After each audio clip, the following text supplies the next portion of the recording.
Ini Bib, untuk pertanyaan pertama untuk Habib Aldin, kalau kajengnya kalau marem ya.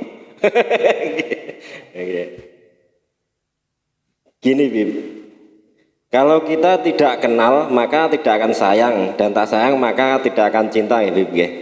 Bagaimana cara kita mencintai Kanjeng Nabi sedangkan kita belum pernah melihat beliau?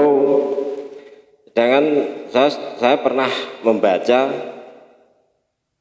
membaca hadis kurang lebihnya begini Bib. Tidak sempurna iman seseorang sebelum dia mencintaiku lebih dari dia mencintai dirinya sendiri, lebih dari dia mencintai keluarganya, lebih dari dia mencintai perniagaannya juga harta bendanya. Gitu pripun Bib niki, belum sempurna iman seseorang itu bagaimana cara kita supaya iman kita sempurna seperti yang di hadis itu Bib. Bismillahirrahmanirrahim. Betul yang disampaikan Mas Zainuddin ini. Rasulullah pernah bersabda, la yu'minu ahadukum hatta akuna ahabba ilaihi min malihi wa waladihi wa walidihi, dan lain sebagainya. Tidak sempurna iman seseorang sampai aku lebih ia cintai dari orang tuanya, dari anaknya, dari hartanya, bahkan dari dirinya sendiri. Sayyidina Umar bin Khattab pernah berjalan sama Nabi Muhammad SAW. Terus Sayyidina Umar bilang ke Nabi Muhammad, ya Rasulullah, sungguh kamu itu orang yang paling saya cintai. Kamu lebih saya cintai dari orang tua saya, lebih saya cintai dari anak-anak saya, lebih saya cintai dari harta saya. Tapi diri saya, masih saya lebih cinta diri saya dibanding kamu. Katanya Rasulullah, belum wahai Umar. Kemudian Rasulullah menyampaikan hadis yang tadi, belum sempurna iman seseorang sampai saya juga lebih ia cintai dari dirinya sendiri. Sayyidina Umar terus mikir, apa alasannya saya lebih mencintai diri saya sendiri dibanding Rasulullah? Ya, apa alasannya saya kok bisa lebih mencintai diri saya sendiri dibanding mencintai Nabi Muhammad SAW? Saya tuh dulu masih belum dapat hidayah. Siapa yang membawakan hidayah untuk Sayyidina Umar bin Khattab? Rasulullah SAW. Dulu Sayyidina Umar pernah menangis. Ditanya, kamu kenapa nangis wahai Umar? Saya tuh dulu mikir, bodoh betul saya tuh dulu. Bikin berhala dari kurma, kalau lapar saya makan sendiri. Nanti tak bikin lagi. Kok saya dulu sebodoh itu? Siapa yang menyelamatkan Sayyidina Umar? Nabi Muhammad SAW. Sayyidina Umar mikir, apa lebihnya Umar bin Khattab dibanding Rasulullah? Saat itu juga Umar bin Khattab kemudian bilang, ya Rasulullah, detik ini kamu lebih saya cintai dari diri saya sendiri. Kemudian Rasulullah berkata, al-ana ya Umar, sekarang wahai Umar, iman kamu udah sempurna. Betul, kalau orang tidak kenal tidak mungkin sayang, tidak mungkin cinta. Tapi kita kan tidak pernah lihat Rasulullah, tidak pernah ketemu, gimana caranya? Gampangnya ini yang paling gampang dulu ya. Rasulullah SAW sendiri pernah ketemu kita enggak? Tidak pernah kan? Pernah di sini ada yang ketemu Rasulullah? Zaman dulu waktu Rasulullah masih hidup? Tidak ada. Tapi itu Rasulullah SAW sudah mencintai kita. Pernah ketemu enggak? Enggak pernah kan? Rasulullah enggak pernah bertemu kita, tapi beliau sudah cinta sama kita. Sudah nangis mendoakan kita setiap malam. Ya. Sudah mikir gimana nanti keadaan umat saya di akhirat. Tuh, padahal belum ketemu kita. Belum pernah ketemu kita. Waktu itu suatu malam Rasulullah duduk sama sahabat-sahabatnya, tahu-tahu Rasulullah nangis.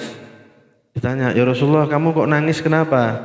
Saya kangen sama saudara-saudara saya. Kata sahabat, kami ini saudara-saudara kamu ya Rasulullah. Oh bukan, kamu itu sahabat saya. Lalu saudara kamu siapa? Saudara saya adalah orang-orang yang datang setelah saya meninggal, nggak pernah lihat saya tapi beriman sama saya.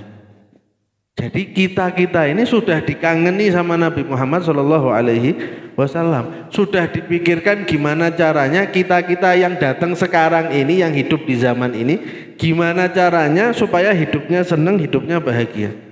Padahal tidak pernah ketemu tuh Nabi Muhammad sama kita. Berarti bisa enggak kita mencintai sesuatu yang kita belum lihat? Bisa. Bisa. Caranya gimana? Tadi. Kenalinya gimana? Baca sejarahnya, baca perjuangannya. Apa yang sudah Rasulullah perjuangkan buat kita? Apa yang dihadapi oleh Nabi Muhammad SAW untuk menyampaikan hidayah Islam ini kepada kita? Pelajari perjuangan Nabi Muhammad, insya Allah timbul cinta dalam hati kita kepada Nabi Muhammad SAW. Dilempari batu, diteriaki orang gila, disiram kotoran ketika sedang sholat. Ada di antara kita yang gitu? Tidak pernah. Umpama kita kepingin jadi ketua satu organisasi misalnya, terus setelah jadi kita dilempari batu, diteriaki orang gila, dilempari kotoran, dicekek, sudah mau dibunuh, kira-kira mundur apa lanjut kita? Ya mundur, mau apa meresikokan diri kita sendiri cuman buat kayak gitu. Tapi Nabi Muhammad SAW disiksa sedemikian rupa, mau dibunuh berkali-kali, diperangi berkali-kali, tidak pernah mundur. Tujuannya untuk siapa? Untuk kita ini loh. Buat kita ini gimana supaya tetap jadi orang Islam, tetap hidupnya senang dunia akhirat. Pelajari kayak saya bilang tadi, pelajari keindahannya Nabi Muhammad SAW, pelajari akhlaknya beliau. Orang dulu zaman Nabi Muhammad SAW masih hidup, banyak yang masuk Islam bahkan sebelum mendengar Islam dari Nabi Muhammad SAW. Dengan cara apa? Lihat akhlaknya Nabi Muhammad. Ada perempuan Yahudi pengemis buta di pasar. Setiap hari Rasulullah ke pasar disuapi makan sama Nabi Muhammad SAW. Kata perempuan tua ini, Masya Allah, kamu ini anak muda baik ya. Orang perempuannya Yahudi ini, bukan Muslim. Kamu ini orang baik ya, pemuda baik-baik. Kamu hati-hati jangan deket sama Muhammad. Muhammad itu orangnya nggak benar. Masa dia ngaku nabi, bawa agama baru. Udah, saya lihat kamu ini orang baik. Hati-hati jangan deket-deket sama Muhammad. Kan neneknya buta, nggak tahu kalau yang menyuapi dia setiap hari itu Nabi Muhammad SAW.